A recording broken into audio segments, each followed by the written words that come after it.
¿Qué tal? ¿Cómo están? Les saluda la doctora Fiorella Alón, directora médica de Sauder. Bienvenidos a un segundo programa de Sauder TV. El día de hoy vamos a hablar sobre la conducta y prevención del suicidio, dado que es un tema fundamental por la pandemia COVID, el cual ha habido un gran incremento. El día de hoy tenemos como invitado especial al doctor William Rivera, el cual es médico psiquiatra, jefe del Departamento de Salud Mental del Hipólito Unanue. Y vamos a hablar acerca de cómo o cuál es la conducta suicida, cuáles son las etapas, los signos de alarma y cómo prevenirla o cómo podemos enfocarla si es que tenemos algún paciente vulnerable. ¿Ok? En breve regresamos para poder hablar del tema.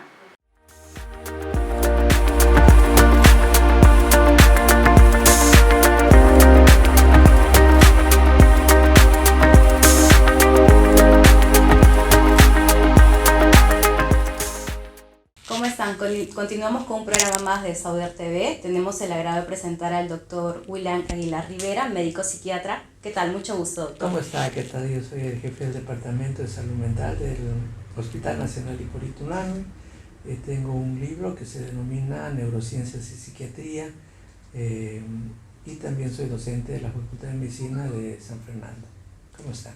El día de hoy vamos a hablar acerca de prevención del suicidio y la conducta suicida, dado que el 10 de septiembre se celebró la prevención del suicidio y hemos visto un gran impacto también con referente a la pandemia. ¿Nos podría explicar acerca sobre qué es la conducta suicida, por favor? Sí, la conducta suicida es todo un tiempo que puede durar minutos o puede durar años y comienza con la ideación suicida, el intento de suicidio y el suicidio consumado. Todo este tiempo, como repito, puede durar un minuto o puede durar muchos años o toda una vida. Correcto. ¿Y el grupo etario actualmente que tiene más impacto? En los intentos de suicidio se dan básicamente más en adolescentes, con una prevalencia mayor en mujeres, y en el suicidio consumado es mucho más en mayores y predomina más en varones. En varones. Y con respecto a cómo se forma la conducta, ¿desde qué edad viene, digamos, qué estructura está involucrada en ello? Importante esa pregunta porque la conducta suicida básicamente responde a las necesidades de una sociedad. La sociedad realiza esa necesidad en ti y tú tienes que responderla a ella. Entonces, entre la interacción de la sociedad con tu conciencia, empieza a codificar sentimientos, conocimientos, y de los conocimientos más los sentimientos en el lóbulo prefrontal dorso lateral es que empiezas a codificar los valores. Esos valores, cuando estás ante una situación determinada, se convierten en motivos. ¿No? Hay una canción muy bonita que dice: quise motivar tu vida. Entonces, ese motivo puede ser que en algún momento también se desvíe hacia lo que es malo. Y ahí se empieza a formar la conducta suicida, como un proceso determinado.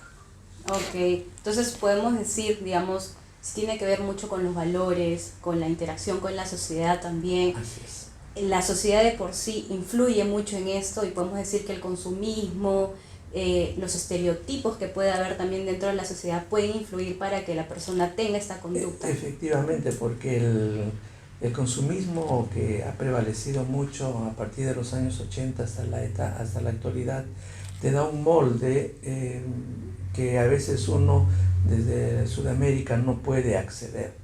El molde del rico, de la mujer extremadamente anoréctica, pero que puede ser bella, entre comillas, para determinados estratos.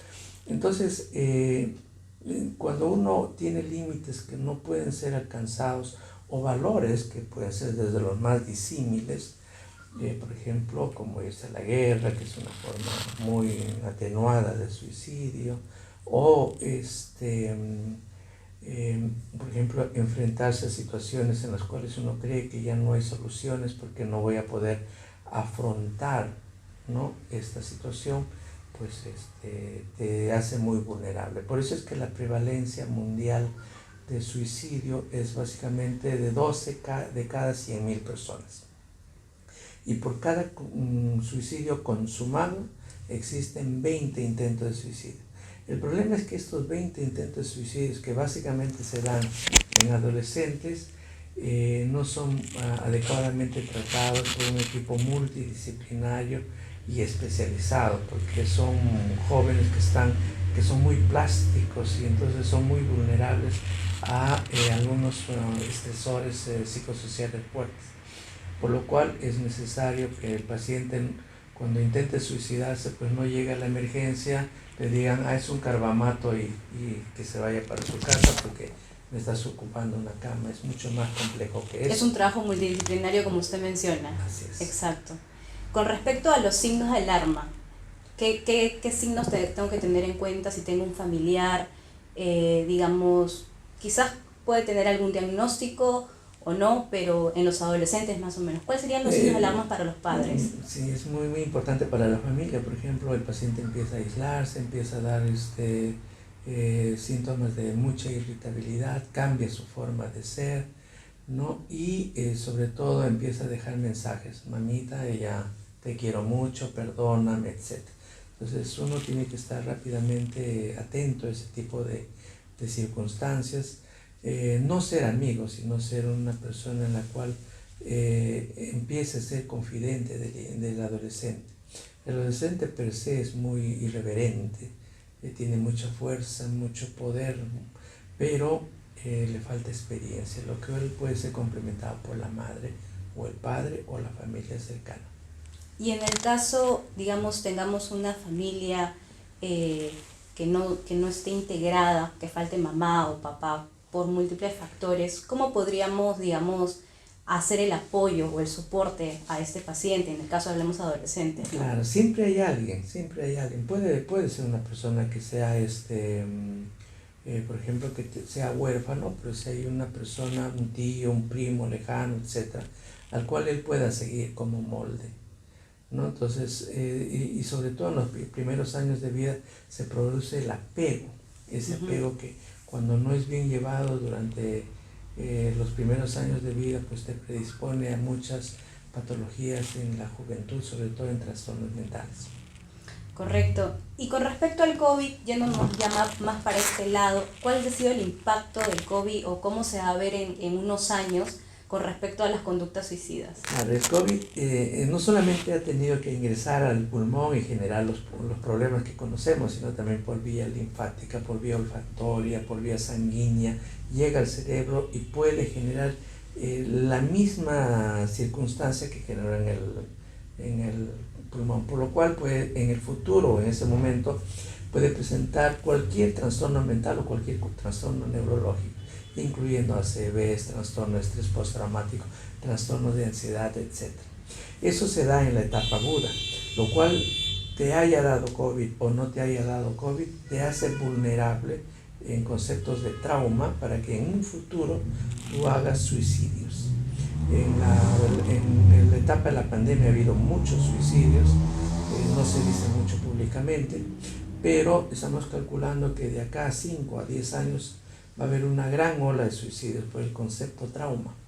El concepto de trauma se explica más o menos de esta manera: tantas gotas dan al cántaro que en algún momento el cántaro se rompe o se rebalsa, y cuando se rebalsa es que recién sale el síntoma, pero no quiere decir que la última gota es la causa, sino es la suma de todas las gotas. Ha sido un incremento y digamos el estrés social, el estrés de la salud que hemos tenido y hemos vivido todos va a impactar a futuro en muchos pacientes. Entonces tenemos que ir trabajando en ello y seguir promoviendo lo que es la cultura en salud mental. Y en este caso, ¿cómo podemos prevenirla? ¿Qué nos recomendaría quizás como sociedad? ¿Cómo apoyar al paciente? ¿Qué podemos hacer? Por ejemplo, el concepto de la accesibilidad, ¿no? Es tan fácil comprar una bolsita de, entre comillas, campeón, que un niño va, lo compra y ya tiene la posibilidad de matarse. Por ejemplo, las armas, eso pasa mucho en Estados Unidos o en sociedades que tienen ese tipo de características. Yo creo que la accesibilidad, si uno limita, no la determina, pero la impone, la puede por lo menos limitar. No solamente en los adolescentes, sino también en las personas mayores. Por ejemplo, si un abuelito pierde a un nieto o pierde a su pareja de toda una vida, esta persona es muy vulnerable a que en el próximo año se suicide. Entonces, yo siempre me pregunto, ¿no? ¿Qué hace una persona de 85 años caminando a las 4 de la mañana por una autopista? Y, entre comillas, falleció por un accidente de tránsito. Pero no fue la causa. No, es muy probable que se ha tirado y el carro lo arrolló, pero no necesariamente. Entonces, hay muchas modalidades en las cuales uno como familia tiene que estar muy atento. Correcto. Muchas gracias por el tiempo, por habernos acompañado en este programa de Sauder TV. Regresamos en un momento. Gracias.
Regresamos con nuestro programa Sauder TV. Hemos estado hablando acerca de la prevención y conducta suicida, cuáles son las recomendaciones que tenemos que tener en cuenta para dar soporte a esos pacientes vulnerables y cuáles son los signos de alarma y poder detectarla a tiempo. Por lo tanto, ya hemos finalizado ya la entrevista con el Dr. William y no se olviden de seguirnos en nuestras redes sociales, en Instagram, en Facebook y en TikTok. Pronto nos volvemos a encontrar. Gracias.